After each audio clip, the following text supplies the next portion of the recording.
बिस्मिल्लाहिर्रहमानिर्रहीम। अस्सलाम वालेकुम नाज़रीन। फेसबुक और यूट्यूब चैनल के साथ मैं हूं आपका मेज़बान अबू शान। दुनिया बदल गई है, ज़माने बदल गए हैं और साथ में पाकिस्तान भी बदल गया है। अवाम में अब शऊर आ चुका है। लोग अब उन पुराने सियासी नारों पर बेवकूफ़ नहीं बनते। अब 90 की तिहाई की सियासत नहीं चल रही। कभी आपने गौर किया है कि मौजूदा वक्त में अवाम इत्तेहादी हुकूमत की इन 16 जमातों से दूर क्यों हो रहे हैं? ये सियासी जमातें अवामी ताकत क्यों खो रही हैं? इमरान खान ए रोज़ क्यों मकबूल हो रहा है? इमरान खान की सियासी ताकत में इजाफा क्यों हो रहा है? वो घर बैठकर एक ट्वीट करते हैं, जलसे का ऐलान करते हैं और लाखों लोग उनके जलसे में शरीक हो जाते हैं। और ये 16 जमातें मिलकर भी एक ऐसा जलसा नहीं कर पा रही। इमरान खान सिर्फ एक जलसा नहीं बल्कि ए रोज़ वो जलसों का ऐलान करते हैं और उनके जलसे अवाम से भर जाते हैं और आने वाले अगले जलसे में अवाम की तादाद पहले जलसे से ज़्यादा होती है। सिर्फ जलसे ही नहीं, इमरान खान मौजूदा हुकूमत की हर चाल को नाकाम बनाते जा रहे हैं और वो भी अवामी ताकत से। जब भी उनको कोई मसला दरपेश होता है वो अवाम में आते हैं, जलसा करते हैं और अवाम उसके लिए निकल आती है। सिर्फ जलसे ही नहीं, पंजाब के ज़िमनी इलेक्शन के नतीजे आप देख लें तो उस एक अकेले ने इन 16 जमातों के इत्तेहाद को दबरदूस कर दिया। ऐसा क्यों हो रहा है? ऐसा इसलिए हो रहा है कि अवाम में अब शऊर आ चुका है और रिवायती सियासतदानों ने वक्त के मुताबिक खुद को नहीं बदला। वो उसी पुराने रिवायती अंदाज में अवाम को बेवकूफ़ बनाने की कोशिश करते हैं। गुजरे इन 5 महीनों में मौजूदा हुकूमत या इत्तेहादी हुकूमत ने दर्जनों बार अवाम को ट्रक की बत्ती के पीछे लगाया, लेकिन इनकी कोई भी चाल अवाम में मकबूल ना हो सकी और ये जो भी ट्रेंड चलाते हैं चंद घंटों में वो ट्रेंड ज़मीन बोस हो जाता है। और सोशल मीडिया पर अवामी हुकूमत के हक में जो लोग भी ट्रेंड चला रहे होते हैं, अगले रोज़ उनको अपना सब कुछ बदलना पड़ता है। जो वो ट्रेंड चला रहे होते हैं उस ट्रेंड पर इन लोगों को शर्मिंदा होना पड़ता है। आपने देखा होगा कि जब इमरान खान की हुकूमत गिराई गई तो सोशल मीडिया पर एक तूफान बर्पा हुआ और पहली बार इस शिद्दत से इमरान खान के खिलाफ मुहिम चली। और मौजूदा वक्त में अगर आप देखें तो सिर्फ वही लोग मौजूदा हुकूमत के हक में ट्रेंड चला रहे हैं जिन लोगों के इन 16 जमातों से मफादात जुड़े हैं। मीडिया के खिलाफ एक्शन और पाबंदियों के बावजूद भी मौजूदा हुकूमत को कोई ख़ास फायदा नहीं हो रहा और उसकी बुनियादी वजह यह है कि अब मीडिया हर आदमी की जेब में है। जिन खबरों या जिन बातों पर हुकूमत की तरफ से चैनल या अखबार पर पाबंदी है वही खबरें, वही मवाद सोशल मीडिया के जरिए फौरन ही अवाम तक पहुंच जाता है। यूट्यूब, फेसबुक, व्हाट्सएप, ट्विटर, आप किस किस चीज़ को बंद करेंगे? ये मुमकिन नहीं है और ये कभी नहीं होगा। इन रिवायती सियासतदानों को अगर वक्त की दौड़ के साथ चलना है तो इन्हें ज़माने के साथ खुद को भी बदलना होगा। अब जो गुजरे दौर की बातें हैं, जो गुजरे दौर के सियासी नारे, जो झूठे नारे बनाए जाते थे या एक बयाने बनाया जाता था और आवाम को उसके पीछे लगा दिया जाता था, वो चीज़ अब बाकी नहीं रही। ऐसे ट्रेंड अगर कुछ चलाए भी जाते हैं तो वो चंद घंटों में अपनी ज़िंदगी का खात्मा कर जाते हैं। अवाम के सामने सच आ जाता है। अवाम के सामने जब सच आता है तो जिस मकसद के लिए ट्रेंड चलाया जाता है वो मकसद पूरा नहीं होता और उसके मनफी असरात आना शुरू हो जाते हैं। जैसे आपने 4 रोज़ पहले देखा होगा कि हुकूमत के हिमायती सोशल मीडिया पर ये ट्रेंड चला रहे थे कि हुकूमत अवाम को आज़ादी का तोहफा दे रही है और इस सिलसिले में पेट्रोलियम मसनूआत की कीमतें कम होने के हवाले से कुछ खबरें चलाई गई, लेकिन हुकूमत ने पेट्रोलियम मसनूआत की कीमतों में कमी के बजाय इजाफा कर दिया और ये जो ट्रेंड चला रहे थे हुकूमत के हक में जो लोग चल रहे थे उनको शर्मिंदगी का सामना करना पड़ा। डॉलर सस्ता हो रहा है, आलमी मंडी में पेट्रोल की कीमतें कम हो रही हैं और हुकूमत ने आधी रात को अवाम के सर पर हथौड़ा दे मारा और हुकूमत के हिमायती जब सुबह उठकर हुकूमत के हक में मुहिम चलाने के लिए सोशल मीडिया पर आए तो उन्हें एक नए माहौल का सामना करना पड़ा और उन्हें समझ नहीं आ रही थी कि अब वो हुकूमत के हक में कैसी मुहिम चलाएं।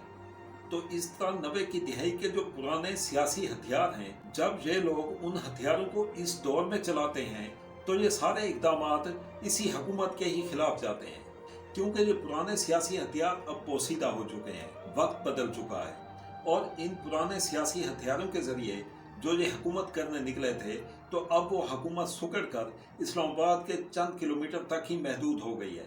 اور اب دیکھنا یہ ہے کہ چند کلومیٹر کی حکومت مزید کتنے دن چلتی ہے۔ تو جڑتی خبروں کے ساتھ مزید آگے بڑھیں گے، اور یہ کہ پیٹرولیم مصنوعات کی قیمتوں میں اضافے نے موجودہ حکومت کی نفرت میں مزید اضافہ کیا ہے۔ سب جانتے ہیں کہ عالمی منڈی میں تیل کی قیمتیں مسلسل کم ہو رہی ہیں۔ اس وقت عالمی منڈی میں تیل کی فی بیرل قیمت جو ہے وہ $90 سے بھی کم ہو چکی ہے، اور ماہرین کے مطابق پاکستان حکومت کو اس وقت پیٹرول جو ہے وہ $110 لیٹر کے حساب سے پڑ رہا ہے، اور حکومت $110 والے پیٹرول میں $120 یا $125 کا منافع شامل کر کے عوام کو $230 یا اس کے اوپر کچھ مہیا کر رہی۔ عمران خان دور حکومت کے آخری مہینوں میں عالمی منڈی کے تیل کی قیمتیں $129 فی بیرل تھی، اور عمران خان حکومت یہ پیٹرول $149 جبکہ ڈیزل $145 فراہم کر رہی تھی۔ اور یہ باتیں عوام کو معلوم ہیں۔ جب یہ ساری صورتحال عوام کو معلوم ہے تو پھر عوام موجودہ حکومت کے حق میں کیوں کھڑے ہوں؟ صرف اس لیے کہ مریم نواز نے ٹویٹ کر دیا کہ میاں جی نے پیٹرولیم مصنوعات کی قیمتیں بڑھنے پر اجلاس کا بائیکاٹ کر دیا، اور وہ عوام پر مزید ظلم برداشت نہیں کر رہے۔ تو یہ بھی ایک پرانا روایتی ہتھیار ہے، اور عوام اس سے کافی آگے نکل چکے ہیں۔ عوام کو یہ بات معلوم ہے، جب میاں جی نے پیٹرول کی قیمتوں میں اضافے پر اجلاس کا بائیکاٹ کر دیا ہے تو پھر قیمتیں کس نے بڑھائیں؟ حکومت آپ کے پاس ہے، لاٹھی آپ کے پاس ہے، بھینس آپ کے پاس ہے، اور یہ سب کچھ اس وقت چل رہا ہے۔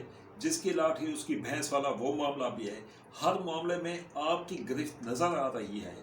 تو پھر ایسا کون ہے جو آپ کی مخالفت کے باوجود بھی پیٹرول کے ریٹ بڑھا رہا ہے؟ دوسری طرف آصف علی زرداری نے بھی پیٹرول کی قیمتوں میں اضافے پر تشویش کا اظہار کیا ہے۔ تو اب مشکل فیصلوں کی جگہ تشویش کا لفظ استعمال ہونے لگا ہے۔ یہ بھی پرانا روایتی سیاسی ہتھیار ہے، اور عوام اسے بھی تسلیم نہیں کر رہی۔ ڈالر کی قیمت میں کمی کے بعد حکومت کی طرف سے جو بلند و بانگ دعوے کیے گئے کہ اب معیشت مضبوط ہو رہی ہے، یہ دعوے بھی ہوا ہو گئے۔ ایک طرف ڈالر سستا ہو رہا ہے، عالمی منڈی میں تیل کی قیمتیں کم ہو رہی ہیں، جبکہ پاکستان میں مہنگائی میں بھی اضافہ ہو رہا ہے اور پیٹرول کی قیمتوں میں بھی اضافہ ہو رہا ہے، اور عوام کو اس بات کا بھی پتہ ہے کہ ڈالر سستا کیوں ہو رہا ہے۔ دوسری بات یہ ہے کہ اسی سوشل میڈیا کے ذریعے عوام تک یہ بات پہنچ چکی ہے کہ ڈالر سے بھرے جہاز دبئی جا رہے ہیں۔ بڑے بڑے چینلز اور اخبارات یہ سب کچھ نہیں بتا رہے، پھر بھی عوام اس ساری صورتحال سے آگاہ ہے، کیونکہ یہ 90 کی دہائی نہیں ہے، اور پرانے روایتی سیاسی ہتھیار اس دور میں کم سے کم نہیں چل رہے۔ اس کے بعد میاں نواز شریف کی پاکستان واپسی اور عمران خان کی آئندہ کی حکمت عملی پر مختصر سی گفتگو کر لیتے ہیں۔ میاں نواز شریف صاحب کی واپسی کے حوالے سے کافی خبریں گرم ہیں، اور ان کی واپسی تقریباً 90% کنفرم ہے کہ وہ واپس آئیں گے۔ اچھا، تو اس میں کچھ جو اطلاعات ہیں وہ یہ ہیں کہ میاں نواز شریف کے برطانیہ کے ویزے کی مدت ختم ہو چکی ہے، اور ان کو ستمبر میں ہر حال میں برطانیہ کو چھوڑنا ہوگا۔ اس سلسلے میں انہوں نے عدالت میں ایک اپیل بھی دائر کی تھی، جو اطلاعات کے مطابق وہ بھی خارج ہو چکی ہے۔ تو سوشل میڈیا پر اس خبر پر بھی کافی بحث ہو رہی ہے۔ کچھ پوسٹیں میں دیکھ رہا تھا جن میں کہا جا رہا تھا کہ جب الطاف حسین اتنے لمبے عرصے سے برطانیہ میں مقیم ہیں تو برطانوی حکومت میاں نواز شریف صاحب کو برطانیہ سے کیوں نکالے گی؟ تو یہاں ایک فرق ہے۔ فرق یہ ہے کہ الطاف حسین برطانیہ میں سیاسی پناہ لیے ہوئے ہیں، جبکہ میاں نواز شریف صاحب علاج کی غرض سے برطانیہ گئے ہوئے ہیں اور ویزے پر گئے ہوئے ہیں۔ جہاں ایک طرف یہ خبر چل رہی ہے تو دوسری طرف یہ خبر بھی چل رہی ہے کہ نواز شریف صاحب وطن واپس آ کر سارے معاملات کو سنبھالیں گے۔ تو جیسے نواز شریف کے دن قریب آ رہے ہیں تو اس کے ساتھ chairman P T I Imran Khan بھی کافی متحرک ہو گئے ہیں، اور نواز شریف کی وطن واپسی اور نون لیگ کی سیاسی گرفت کو کمزور کرنے کے لیے انہوں نے پاکستان بھر میں سیاسی جلسوں کا ایک شیڈول دے دیا ہے، اور اس شیڈول کے آنے سے حکومتی پریشانی میں مزید اضافہ ہوا۔ سابق صدر آصف علی زرداری کی کافی عرصے سے یہ کوشش تھی کہ عمران خان پنجاب اور وفاق کی سیاست میں الجھا رہے اور ان کا رخ سندھ کی طرف نہ ہو، اور عمران خان کی ساری موومنٹ کو پنجاب، خیبر پختونخوا اور اسلام آباد تک ہی محدود رکھا جائے۔ آپ نے دیکھا ہوگا کہ آصف علی زرداری کافی دنوں تک لاہور میں ہی مقیم رہے، اور پنجاب حکومت کے سارے معاملات تقریباً وہ خود ہی ہینڈل کرتے رہے۔ تو اس وقت کی صورتحال یہ ہے کہ عمران خان نے جیسے ہی جلسوں کا شیڈول دیا ہے और इस शेड्यूल में सिंध के जलसे भी शामिल हैं। तो आसिफ अली जरदारी की कोशिशें फिर तेज हो गई हैं। उनकी कोशिश है कि ये सारा मामला यहीं तक महदूद रहे और इमरान खान की मकबूलियत सिंध तक ना फैले। यहाँ पर एक खबर और भी है, और वो ये कि नवाज शरीफ के एक करीबी साथी ने, जो वही लंदन में ही मुकीम बताए जाते हैं, उन्होंने नवाज शरीफ को मशवरा दिया है कि वो फिल वक्त पाकिस्तान जाने का प्रोग्राम कैंसिल कर दें। और मियां नवाज शरीफ की सिर्फ कोशिश ही नहीं बल्कि उनकी ख्वाहिश भी है कि आम इंतखाबात से पहले इमरान खान को नाअहल कर दिया जाए और नून लीग को आम इंतखाबात में एक साजगार माहौल फराहम किया जाए।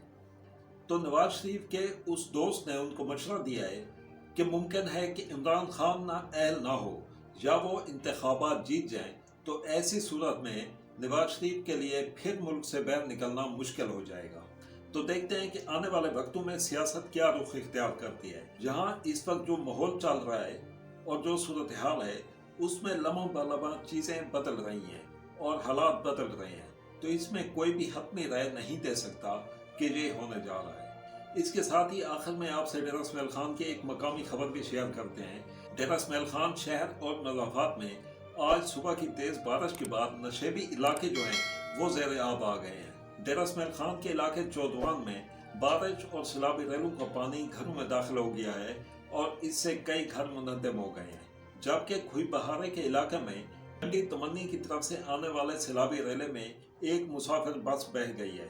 तम इसमें कोई जानी नुकसान नहीं हुआ, जबकि करीबी कई बस्तियों में सैलाबी पानी के दाखिल होने की इतलात हैं और एहलियान इलाका अपनी मदद आपके तहत इमदादी कार्रवाइयों में मसरूफ हैं। फिल वक्त इतना ही। अपना ख्याल रखिएगा। अल्लाह हाफिज़। पाकिस्तान जिंदाबाद।